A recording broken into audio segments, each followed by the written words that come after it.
The National Disability Insurance Scheme (NDIS) was set up to protect vulnerable Australians, but many say they're missing out on life-changing support from the government funding. An age barrier means not all funding is equal, and now momentum is building to overhaul the system.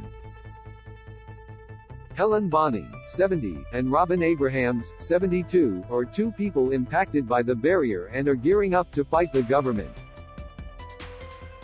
Read more. Experts warn lifting mandatory isolation is not the end of the pandemic. Both women are missing out on what they say would be life-changing financial assistance due to the NDIS not being rolled out where they live before the cutoff age of 65. Bonynge lives in a wheelchair after becoming paralyzed following radiation treatment for cancer 7 years ago.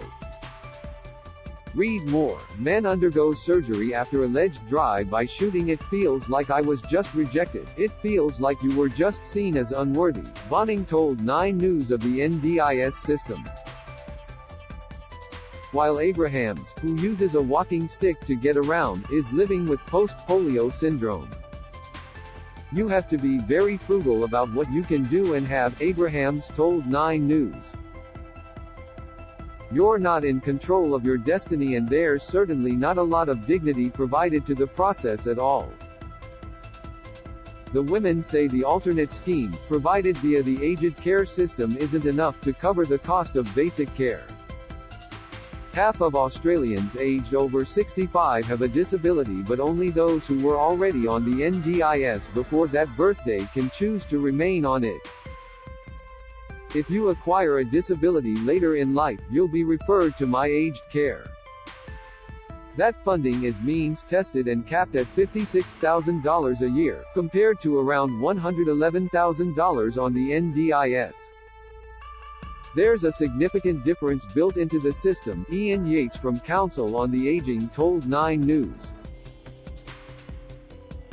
Now, a class action wants to remove the age cap. Mitri Lawyers says the exclusion of over 65s may be unconstitutional, resulting in hardship for thousands of Australians.